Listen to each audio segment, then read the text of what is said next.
Tuhan itu bukan jin yang bisa disuruh-suruh sebagai budak nafsu dari makhluk seperti saya. Mungkin manusia ngerasa berdoa itu kayak ngeklik tombol minta makanan. Gila kau monyet? 1, 2, 3 ngomong suka-suka.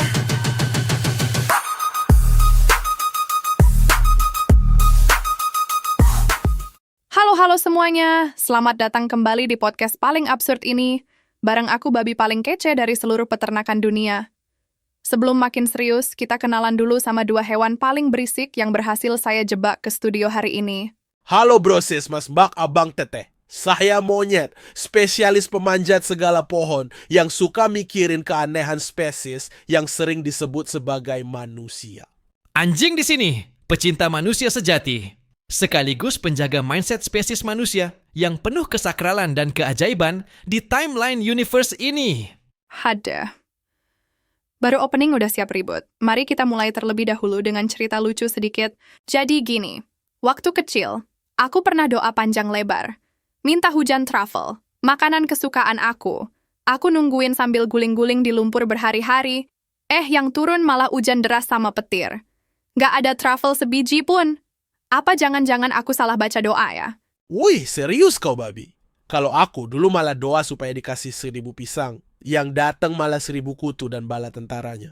Nah itu artinya Tuhan sayang sama kalian berdua. Tuhan tuh kasih apa yang kalian butuhkan, bukan apa yang kalian mau. Gampang banget kok mikirnya. Oke, kita serius dikit ya sekarang. Pertanyaan pembuka. Apakah Tuhan itu seperti jin yang bisa disuruh oleh manusia? Monyet, kamu duluan jawab. Setahu saya babi, dalam berbagai tradisi agama, Tuhan itu bukan makhluk yang tunduk sama kehendak manusia. Di Islam misalnya ada konsep kun fayakun. Tuhan hanya bilang jadi, maka jadilah. Bukan manusia yang nyuruh-nyuruh. Dalam filsafat barat, kayak Thomas Aquinas, Tuhan itu being necessary. Nggak perlu disuruh karena dia itu sumber segala sebab. Mungkin manusia ngerasa berdoa itu kayak ngeklik tombol minta makanan, tapi sejauh yang saya tahu, itu pemahaman yang agak, naif. Kayak berharap wifi gratis di hutan Amazon. Gila kau monyet? Dungu sekali. Tuhan itu maha pengasih, maha penyayang. Wajar manusia minta apa aja. Masa kita disuruh diem kayak patung arca? Nggak masuk akal saya. Kalau manusia nggak boleh berharap, terus ngapain berdoa? Sabar. Jadi intinya, monyet bilang Tuhan nggak bisa disuruh, tapi anjing bilang justru manusia boleh minta apa saja, karena Tuhan itu penuh kasih. Oke, lanjut pertanyaan berikut. Kenapa manusia sering merasa kecewa setelah berdoa? Setahu saya babi, doa itu banyak fungsinya. Untuk menenangkan diri, bukan untuk transaksi. Kalau kecewa, ya mungkin karena manusia itu egosentris. Mau hujan, doa. Mau liburan, doa juga. Padahal setahu saya, cuaca nggak tunduk sama permohonan pribadi loh. Manusia tuh suka ngerasa pusat semesta. Sedih sih, tapi ya begitulah. Aduh monyet, keluar dari goa lah, di luar nalar saya. Justru karena Tuhan tahu isi hati manusia, makanya doa itu harusnya dikabulkan. Kalau nggak dikabulkan, ya artinya manusia kurang niat doanya. Simple, nggak usah bawa-bawa egosentris lah, ribet amat. Dengerin kalian debat, saya jadi inget teman saya, si kuda. Dia doa tiap hari minta punya sayap. Katanya biar bisa jadi Pegasus.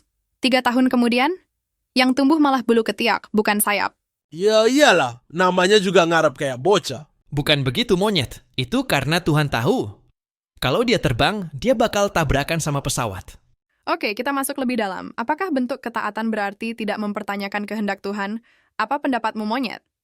Sejauh yang saya tahu, mempertanyakan itu manusiawi. Di kitab Ayub, misalnya, Ayub mempertanyakan Tuhan tentang penderitaannya. Dalam Islam juga, Nabi Ibrahim sempat minta ditunjukkan bagaimana Tuhan menghidupkan orang mati. Jadi menurut saya, questioning itu bukan tanda kurang iman, malah tanda mau memahami lebih dalam. Gila beneran kau monyet. Manusia mempertanyakan maunya Tuhan. Nggak masuk logika saya. Tugas manusia itu taat, percaya 100%. Kalau mempertanyakan, berarti nggak percaya. Udah, ngapain ribet? Wah, seru banget hari ini. Dari semua perdebatan ini, aku sebagai babi sedikit menyimpulkan. Manusia boleh berharap, boleh bertanya, bahkan kecewa. Tapi mungkin, Tuhan itu bukan jin yang bisa disuruh-suruh. Tuhan itu seperti samudra, luas, dalam, nggak terikat sama kemauan makhluk yang kecil ini. Makhluk berdoa bukan untuk menggerakkan Tuhan, tapi supaya hati makhluk lebih selaras sama rencana Tuhan. Iya, babi. Seingat saya, doa itu kayak GPS. Kita minta arah, tapi yang bawa mobil tetap bukan kita. Tuhan itu bukan jin yang bisa disuruh-suruh sebagai budak nafsu dari makhluk seperti saya. Ya intinya, percaya aja lah. Nggak usah banyak mikir, hidup udah susah. Oke deh, terima kasih udah dengerin obrolan yang maha absurd ini. Jangan lupa subscribe, kasih komen, dan bagikan episode ini ke temenmu, yang doanya kayak order ojek online. Sampai ketemu di video selanjutnya. 1, 2, 3